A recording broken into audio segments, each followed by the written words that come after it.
Hello दोस्तों, इंटेलेक्टो.इन के YouTube channel पे आपका स्वागत है। जैसा कि हम लोगों ने पिछली वीडियो में वैदिक काल से बनने वाले सभी इंपॉर्टेंट क्वेश्चनों को देख लिया था और जो आज हम वीडियो लेकर आए हैं उसमें हम लोग बौद्ध धर्म से रिलेटेड सभी इंपॉर्टेंट क्वेश्चन देखेंगे।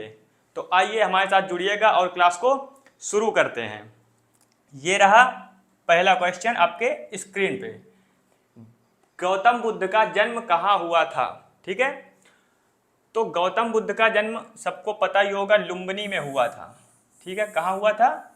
लुम्बिनी में। ठीक है, तो कपिल वस्तु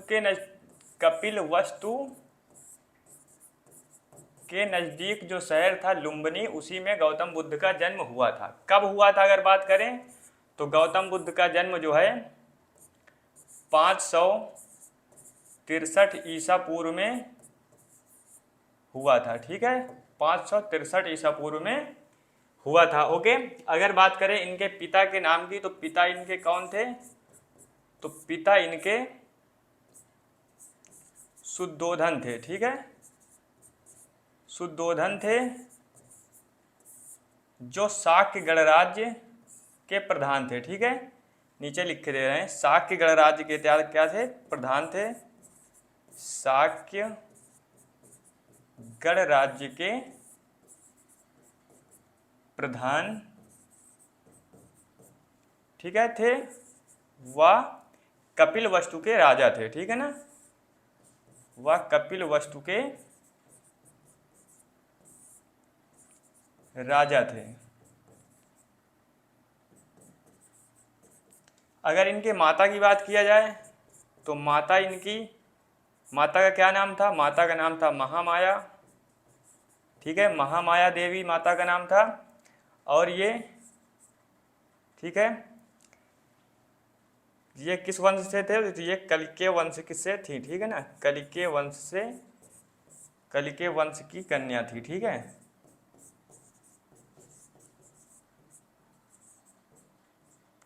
ठीक है, कलिय वंश की कन्या थी। कलिय होगा, कलिय वंश की कन्या थी। ठीक है, तो ये रहे इससे बनने वाले सभी इंपॉर्टेंट क्वेश्चन। अगर एक क्वेश्चन और पूछ सकता है कि गौतम बुद्ध का के बचपन का नाम क्या था, तो अगर बचपन का नाम पूछ ले तो इनके बचपन का नाम सिद्धार्थ था। क्या नाम था? सिद्धार्थ। तो इनके बचपन का नाम था सिद्धार्थ। ओके, तो गौतम बुद्ध से रिलेटेड ये कुछ इंपॉर्टेंट क्वेश्चन है। जैसे इनका जो जन्म हुआ था लुम्बिनी में हुआ था, कपिल वस्तु के नज़दीक एक लुम्बिनी जो था, ठीक है, शहर, वहाँ पे हुआ था। 563 ईसा पूर्व में हुआ था। पिता इनके शुद्धोधन थे जो शाक्य गणराज्य के प्रधान व कपिल वस्तु के राजा थे। और इनकी जो माता थी वो महामाया देवी थी। ठीक है ना, कलिय वंश की कन्या थी। और बचपन के इनके नाम की बात किया जाए तो वह था सिद्धार्थ। ओके, तो इससे इंपॉर्टेंट क्वेश्चन आपने देख लिया, इसका आप स्क्रीनशॉट ले लीजिएगा। आगे देखते हैं। गौतम बुद्ध का पालन पोषण किसके द्वारा किया गया? ठीक है ना, इनका पालन पोषण जो है किसके द्वारा किया गया? तो गौतम बुद्ध का पालन पोषण जो है महाप्रजापति गौतमी के द्वारा किया गया था। ठीक है, तो गौतम बुद्ध का जब जन्म हुआ था, यानी बचपन का नाम सिद्धार्थ था, तो सिद्धार्थ का जब जन्म हुआ था तो इनकी माता जो थी महामाया देवी, उनकी जो है मृत्यु हो गई। ठीक है ना, इनके जन्म के समय ही महामाया देवी जो थी इनकी माता, उनकी मृत्यु हो गई। तो इनका जो पालन पोषण किसने किया? इनकी मौसी। ठीक है, ये कौन थी? तो इनकी मौसी थी महाप्रजापति गौतमी। इन्होंने ही इनका पालन पोषण किया। ओके, चलो नेक्स्ट क्वेश्चन देख लेते हैं। और एक क्वेश्चन इसमें से अगर मिल जाए कि जब बौद्ध संघ की स्थापना हो गई थी बाद में, तो सबसे पहले जो महिला थी जिसने बौद्ध संघ में प्रवेश पाया था, तो वो भी यही थी। इनकी मौसी कौन थी? ये जो गौतमी थी, इन्होंने ही सर्वप्रथम, ठीक है ना, बौद्ध संघ में प्रवेश लिया था। ठीक है ना, बौद्ध संघ या मठ में प्रवेश लिया था। ठीक है ना, सर्वप्रथम महिला। ठीक है, ये महिला थी, में प्रवेश करने वाली। ठीक है, पहले क्या था, महिलाओं को प्रवेश नहीं करने दिया जाता था, सिर्फ पुरुष जाते थे, लेकिन ये जब इनको प्रवेश मिल गया उसके बाद फिर महिलाएं भी बौद्ध मठ में यानी बौद्ध संघ में शामिल होने लगी। ओके, चलो नेक्स्ट क्वेश्चन देख लेते हैं। गौतम बुद्ध के पुत्र का नाम क्या था? तो गौतम बुद्ध के पुत्र का नाम था राहुल। ओके, इनके पुत्र का नाम था राहुल। गौतम बुद्ध यानी सिद्धार्थ का विवाह जो है, सिद्धार्थ का विवाह किसके साथ हो गया था? तो यशोधरा के साथ। ठीक है, यशोधरा के साथ हुआ था। ये भी शाक्य गणराज्य की कन्या थी। ठीक है, शाक्य गणराज्य की ये भी थी। ठीक है, यशोधरा। जब सिद्धार्थ का विवाह यशोधरा से हुआ और कितने साल की उम्र थी सिद्धार्थ की? तो महज 16 साल की। ठीक है, 16 वर्ष की उम्र में सिद्धार्थ का विवाह हो गया था। ठीक है, और इन दोनों से राहुल जो है, राहुल इन दोनों का पुत्र था। ठीक है, चलो नेक्स्ट क्वेश्चन। गौतम बुद्ध के घोड़े का नाम क्या था? तो जो गौतम बुद्ध का घोड़ा था उसका नाम था कंथक। ऑप्शन नंबर ए, क्या नाम था उसका? कंथक नाम था। अगर गौतम बुद्ध के सारथी की बात किया जाए तो चाण। गौतम बुद्ध के सारथी का नाम क्या था? गौतम बुद्ध के जो सारथी थे, सारथी, उनका नाम क्या था? चाण नाम था। ओके, चलो नेक्स्ट क्वेश्चन देख लेते हैं। किसको एशिया के ज्योतिपुंज के रूप में जाना जाता है?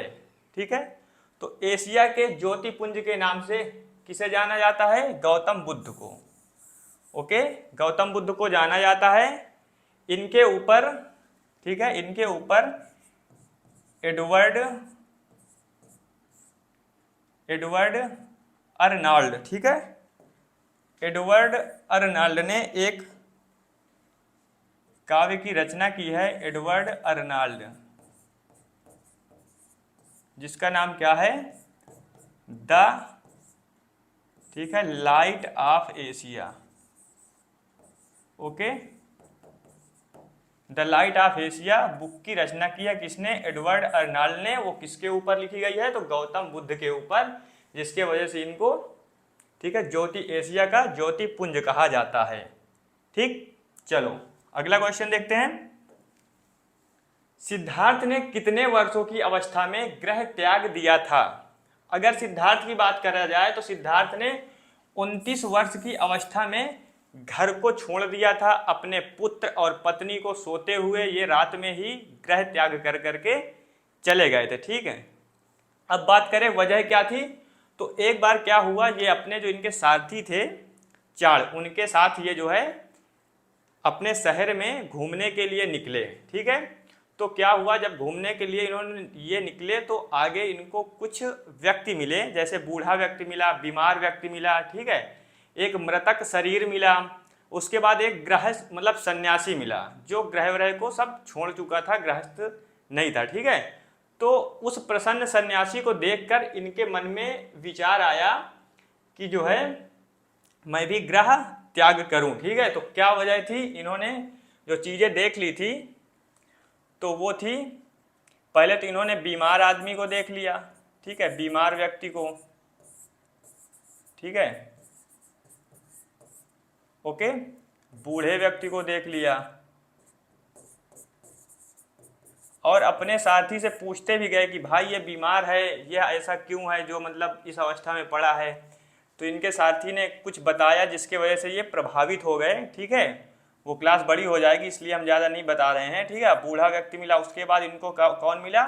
एक मृतक शरीर मिला। ठीक है, मृतक शरीर, यानी चाण यही बता रहे थे कि शरीर को एक दिन मरना ही है। ठीक है, व्यक्ति बूढ़ा होगा ही होगा एक दिन, और बीमारी भी मनुष्य के लाइफ में आनी ही आनी है। ठीक है, तो इन सभी चीज़ों को छोड़ करके जब उन्होंने देखा, प्रसन्न था एक आदमी, कौन? प्रसन्न सन्यासी था।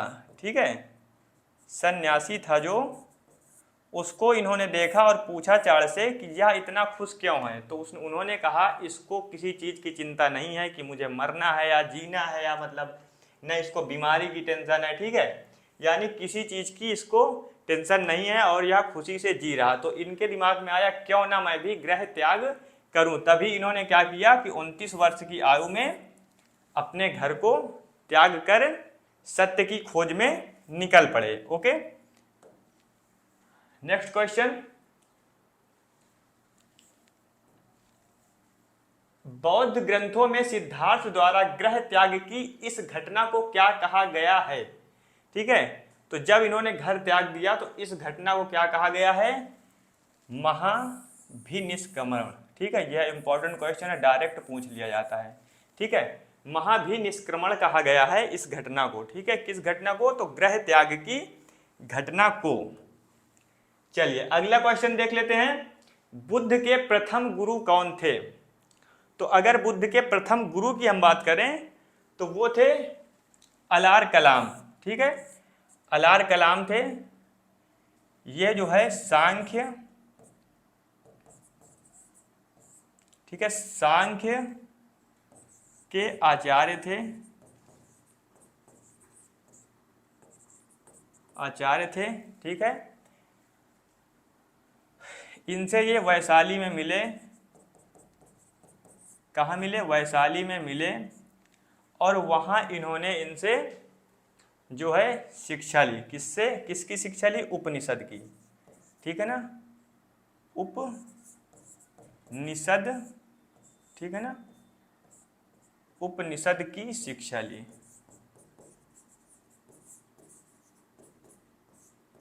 ठीक है ना, उपनिषद की इनसे शिक्षा ली अलार कलाम से। ओके, तो यह इनके प्रथम गुरु थे, कौन, अलार कलाम। चलिए नेक्स्ट क्वेश्चन देख लेते हैं। गौतम बुद्ध को किस नदी के किनारे सत्य और ज्ञान की प्राप्ति हुई थी। तो गौतम बुद्ध को 6 साल बाद, ठीक है, 6 साल की कड़ी मेहनत के बाद, ठीक है, निरंजना नदी के किनारे, निरंजना नदी जिसको पुनपुन नदी के नाम से भी जाना जाता है, जिसको किस नदी के नाम से, पुनपुन नदी के नाम से जाना जाता है। ठीक है, तो 6 साल के बाद प्राप्त हुई, यानी कि इनको जब 29 में निकले थे, यानी 35 वर्ष की उम्र में, की आयु में इनको ज्ञान प्राप्त हुआ। ठीक है, प्राप्त हुआ कितने साल की मेहनत के बाद, 6 साल, 6 साल जो है परिश्रम करने के बाद। ठीक है, 6 साल के बाद। और इनको जो है किस नदी के किनारे, तो निरंजना नदी थी वहाँ। ठीक है, निरंजना नदी जिसे पुनपुन नदी के नाम से जाना जाता है, पुनपुन नदी। ठीक है, या निरंजना। और कभी पूछ लेता किस पेड़ के नीचे इनको ज्ञान की प्राप्ति हुई, तो वह पेड़ था, पीपल का वृक्ष था। ठीक है, पीपल के पेड़ के नीचे। ओके, तो पीपल के पेड़ के नीचे इन्हें जो है ज्ञान की प्राप्त हुई थी। ठीक है, 35 वर्ष के आयु उस समय इनकी थी। ओके, चलो नेक्स्ट क्वेश्चन देख लेते हैं।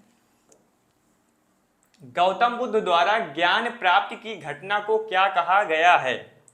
तो गौतम बुद्ध द्वारा जो ज्ञान प्राप्त हुआ उसे क्या कहा गया है, उसको कहा गया है महापरिनिर्वाण। ओके, महापरिनिर्वाण कहा गया है इनके द्वारा ज्ञान प्राप्ति की घटना को। चलो नेक्स्ट क्वेश्चन देखते हैं। गौतम बुद्ध ने ज्ञान प्राप्ति के बाद कहाँ पहला उपदेश दिया। ठीक है, तो गौतम बुद्ध ने ज्ञान प्राप्ति के बाद ऋषिपत्तन, ठीक है, ऋषिपत्तन जो कि सारनाथ, ठीक है, सारनाथ वाराणसी के निकट पड़ता है। कहाँ, वाराणसी के निकट। ठीक है, वाराणसी के निकट पड़ता है सारनाथ। वहीं पे इन्होंने 5, ठीक है, 5 ब्राह्मणों को प्रथम ज्ञान दिया था। 5 ब्राह्मणों को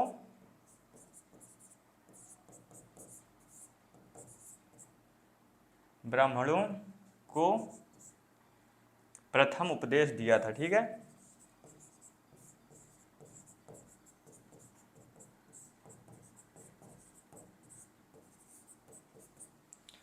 ओके, प्रथम उपदेश इन्होंने 5 ब्राह्मणों को दिया था। उसमें इन्होंने कहा था कि कैसे हम जो है अपने मतलब मन की, ठीक है, मन की स्वस्थता और जो है अपने हर एक चीज में कैसे हम जो है स्वस्थ या जो है स्वस्थता ला सकते हैं, ठीक है ना, ये इन्होंने बताया था प्रथम उपदेश में। ओके, चलो अगला क्वेश्चन, बुद्ध द्वारा दिए गए प्रथम उपदेश को क्या कहा जाता है? तो जो इन्होंने प्रथम उपदेश दिया उसे कहा जाता है धर्म चक्र प्रवर्तन, ठीक है, धर्म चक्र प्रवर्तन कहा जाता है। ओके, ठीक है, जिसमें इन्होंने प्रथम उपदेश में आत्मज्ञान के बारे में बताया था, ठीक है ना, आत्मा के पवित्रता के बारे में इन्होंने बताया था। अब बात करें 13 नंबर क्वेश्चन की, बुद्ध ने सर्वप्रथम उपदेश के दौरान कितने आर्य सत्यों को प्रतिपादित किया था? ठीक है, तो 4 आर्य सत्यों को प्रतिपादित किया था। कौन कौन से थे? तो एक था दुख, ओके, दूसरा था दुख समुदाय, दुख समुदाय, ठीक है, फिर क्या था? दुख निरोध, फिर क्या था अगला? दुख निरोध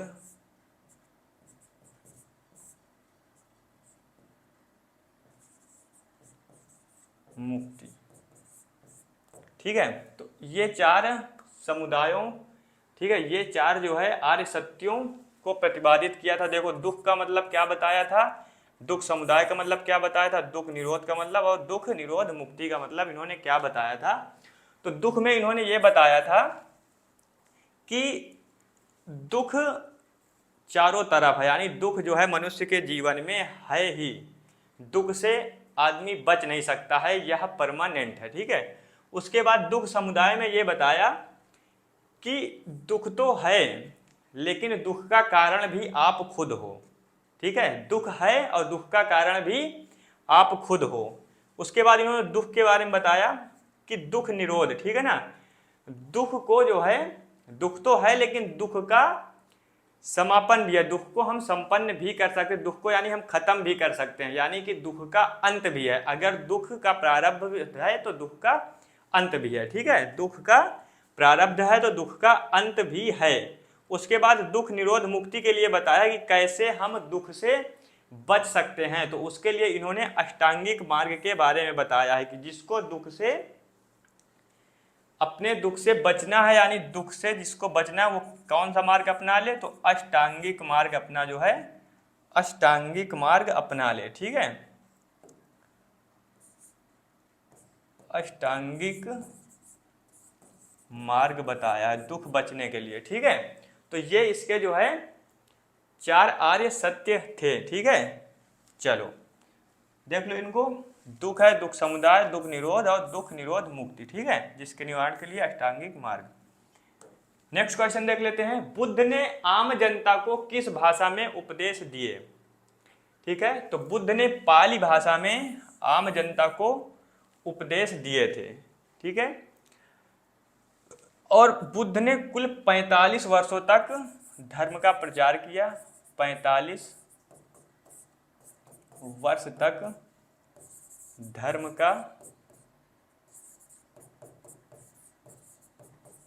प्रचार व प्रसार किया। उसके बाद इनके शिष्यों ने किया, ठीक है,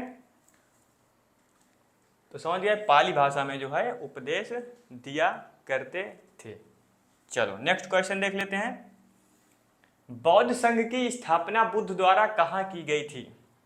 तो बौद्ध संघ की जो स्थापना बुद्ध द्वारा की गई थी वह सारनाथ में की गई थी, और बौद्ध संघ में 2 प्रकार के लोगों को शामिल किया जाता था, यानी 2 प्रकार से। एक जो पहला था वो था भिक्षु भिक्षुड़ी के रूप में, ठीक है, भिक्षु और भिक्षुड़ी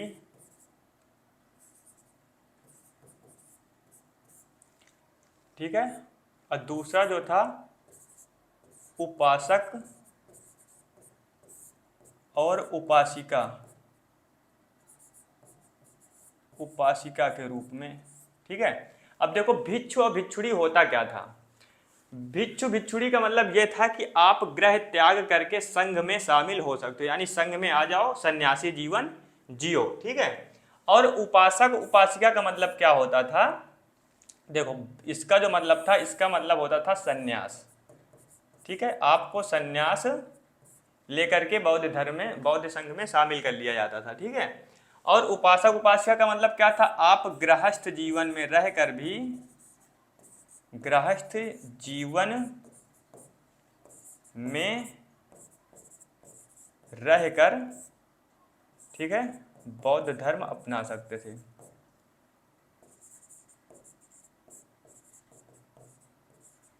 अपनाना, ठीक है, तो ये था उपासक उपासिका के लिए, ये था सन्यास भिक्षुणी और भिक्षु के लिए। ओके, दो प्रकार से संघ में शामिल किया जाता था, दो प्रकार के। नेक्स्ट क्वेश्चन देख लेते हैं, कौन बुद्ध के जीवन काल में ही बौद्ध संघ का प्रमुख बनना चाहता था। ठीक है, तो इनका एक चचेरा भाई था जिसका नाम था देवदत्त। ठीक है, क्या नाम था, देवदत्त। देवदत्त जो था वह बौद्ध संघ का प्रमुख बनना चाहता था गौतम बुद्ध के जीते हुए। ठीक है, कि भैया अब हमको जो है बौद्ध संघ का प्रमुख बनना है, अब आप हट जाइए। ठीक है, लेकिन यह इस चीज में सफल नहीं हुए। ठीक है, ये बनना तो चाहते थे लेकिन असफल हुआ, असफल रहा बनने में। ठीक है, प्रमुख बनने में असफल रहा, प्रमुख, ठीक है, बनने में असफल रहा। ओके, असफल रहा ये। ठीक है, और ये पहले गौतम बुद्ध का समर्थक हुआ करता था। ठीक है ना, पहले क्या था, पहले समर्थक था, पहले यह क्या था, समर्थक था। अब बाद में जब यह नहीं बन पाया तो बाद में ये बन गया विरोधी बन गया। ठीक है, क्या बन गया, यह बाद में बौद्ध धर्म का विरोधी बन गया। ठीक है, चलो नेक्स्ट क्वेश्चन। अगर बात करें ये आनंद कौन था, तो ये गौतम बुद्ध के प्रथम शिष्य थे। ठीक है, प्रथम शिष्य थे। इनके ही कहने पर, आनंद के ही कहने पर संघ में, इनके कहने पर संघ में, यानी आनंद के कहने पर क्या हुआ, संघ में स्त्रियों का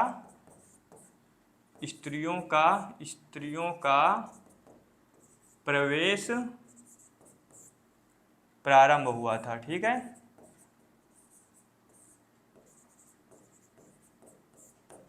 किसके कहने पे, आनंद के कहने पे। पहले स्त्रियों का प्रवेश वर्जित था। ठीक है, और जैसा कि आपको बता ही दिया, इनकी माता जो थी गौतमी, उनको ही सर्वप्रथम जो है संघ में शामिल किया गया था। चलो नेक्स्ट क्वेश्चन की बात कर लेते हैं। बौद्ध काल में उपासना अथवा पूजा के केंद्र होते थे।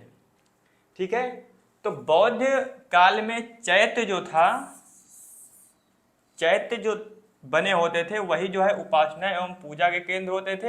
यहीं पे बौद्ध संघ के लोग रहते भी थे। ठीक है, बौद्ध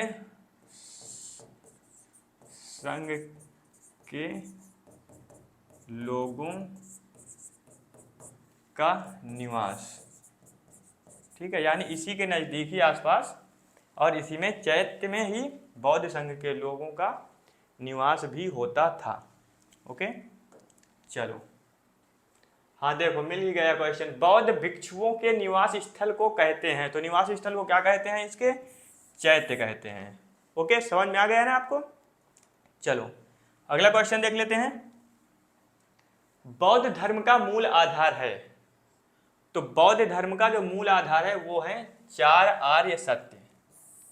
ठीक है, 4 आर्य सत्य बता ही चुके हैं। 4 आर्य सत्य कौन कौन से थे, ठीक है। एक था दुख, ठीक है, देखो यहाँ पे लिखे हैं, चलो यहाँ पे लिख ही देते हैं जल्दी से। एक दुख था, दुख, दुख समुदाय, ठीक है, और क्या था, दुख निरोध था,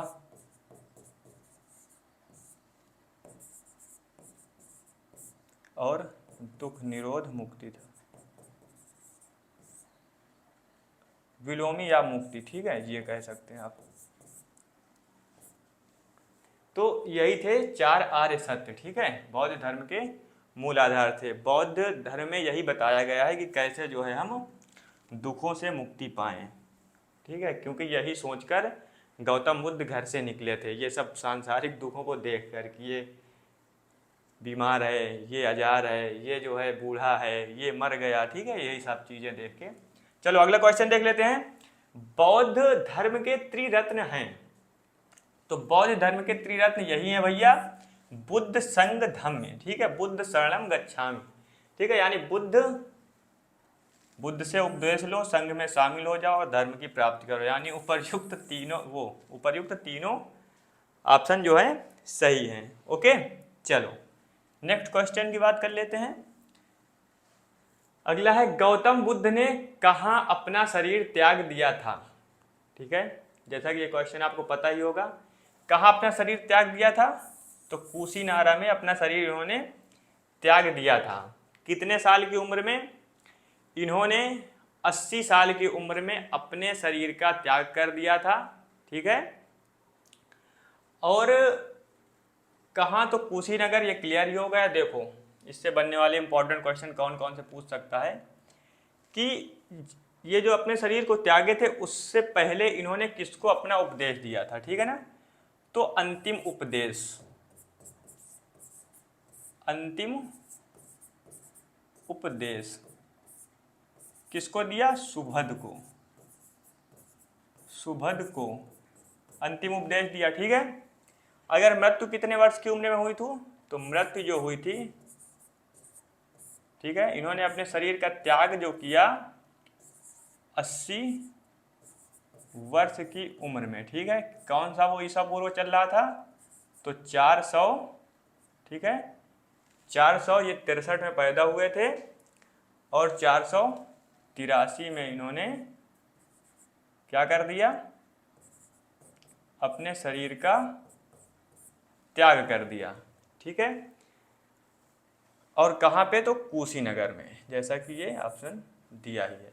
ओके, और इसे कहते क्या है इस घटना को, तो इस घटना को कहते हैं महापरिनिर्वाण, ठीक है। अगला क्वेश्चन जैसा कि लगा के रखा ही है, 22 नंबर क्वेश्चन है, बुद्ध की मृत्यु को किसकी संज्ञा दी गई है, तो बुद्ध के मृत्यु को जो है महापरिनिर्वाण की संज्ञा दी गई है, ठीक है। जैसा कि आपको ऊपर वाला ऑप्शन भी पता होगा, महाभिनिष्क्रमण क्या था, तो महाभिनिष्क्रमण था ग्रह त्याग, ठीक है, कि ग्रह त्याग को महाभिनिष्क्रमण कहा गया, और जो उपदेश था प्रथम उपदेश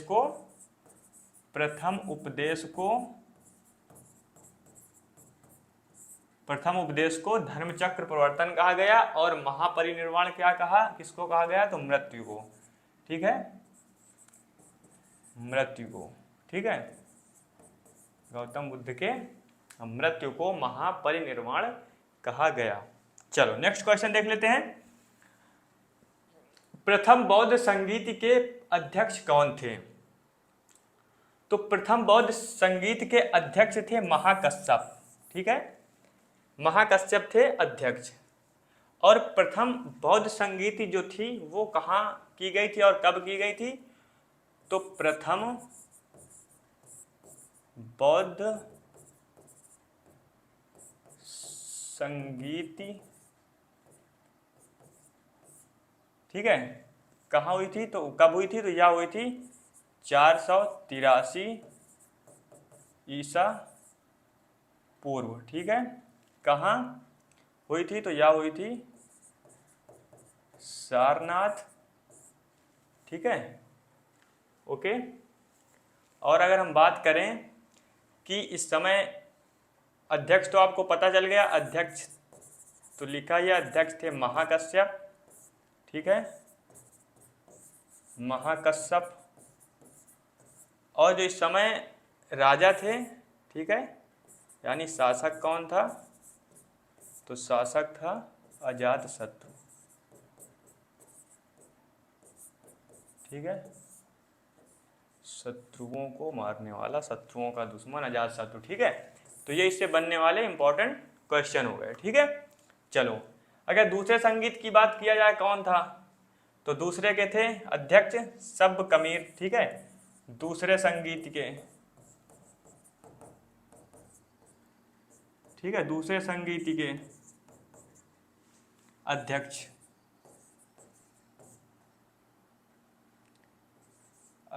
ठीक है।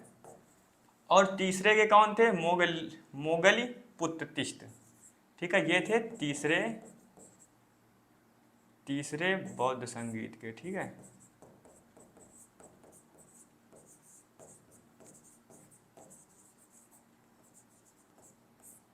अध्यक्ष, समझ गए ना। चलो, तो ये क्लियर हो ही गया होगा आपका। चलो अगला देख लेते हैं, द्वितीय बौद्ध संगीति कहाँ हुई थी, ठीक है। तो जो द्वितीय बौद्ध संगीति हुई थी वह हुई थी वैशाली में, ठीक है, वैशाली में हुई थी। और बात करें कि यह कब हुई थी, तो यह हुई थी 383 ईसा पूर्व, ठीक है, यहाँ पे लिख देते हैं 383 ईसा पूर्व में हुई थी, ठीक है। और कहाँ हुई थी, तो वैशाली में हुई थी, वैशाली में हुई थी, ओके। और अध्यक्ष तो आपको बता ही दिए हैं, ठीक है। चलो अगला क्वेश्चन देख लेते हैं, तृतीय बौद्ध संगीत किसके शासनकाल में हुई थी, तो तृतीय बौद्ध संगीत जो हुई थी वह कनिष्क के शासनकाल में हुई थी, ठीक है। तृतीय संगीत जो हुई थी अशोक के, सॉरी कनिष्क नहीं अशोक होगा, अशोक के शासनकाल में हुई थी। और कब हुई थी, तो यह 200, ठीक है, तृतीय बौद्ध संगीत जो हुई थी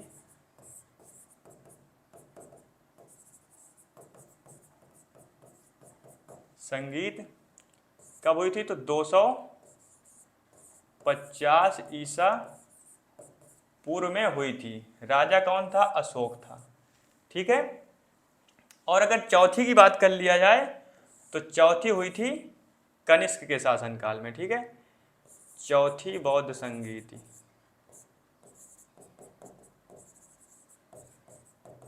किसके शासनकाल में हुई थी, तो कनिष्क के शासनकाल में हुई थी। कब हुई थी, तो 98 ईसा पूर्व में हुई थी, ठीक है, ईसा पूर्व में हुई थी। और प्रथम शताब्दी में, ठीक है, प्रथम शताब्दी में, ठीक है, कनिष्क के शासन काल में, समझ गए। चलो अगला क्वेश्चन देखते हैं, देख लेना इसकी डेट देख लेना दोनों की, ठीक है, इंपॉर्टेंट है क्योंकि।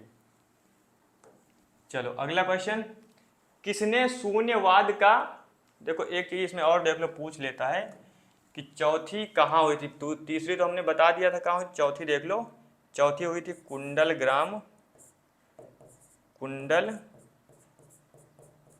ग्राम जो जम्मू में पड़ता है, ठीक है, जम्मू कश्मीर में, ठीक है, जम्मू कश्मीर में पड़ता है। अशोक, ये जो तीसरी हुई थी ये हुई थी कहाँ,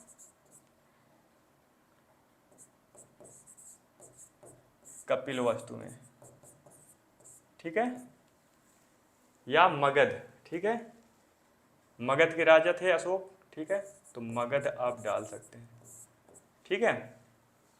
चलो अगला क्वेश्चन देख लेते हैं, किसने शून्यवाद का प्रतिपादन किया था, तो शून्यवाद का प्रतिपादन किसने किया था, नागार्जुन ने, ठीक है, नागार्जुन ने शून्यवाद का प्रतिपादन किया था, ठीक है।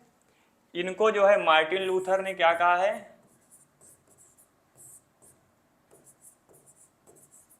लूथर ने इनको कहा है जो है चार, ठीक है ना, चार मार्गदर्शकों में, ठीक है, चार मार्गदर्शकों में इन्हें शामिल किया, ठीक है ना, मार्टिन लूथर ने, ठीक है ना, इन्हें क्या किया है, चार मार्गदर्शकों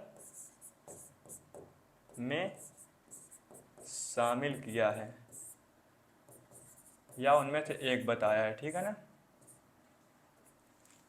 ओके, ये हो गए। और ये नागार्जुन जो थे इन्होंने कहाँ पे, तो चीन में जो है बौद्ध धर्म का ज्ञान प्रदान किया।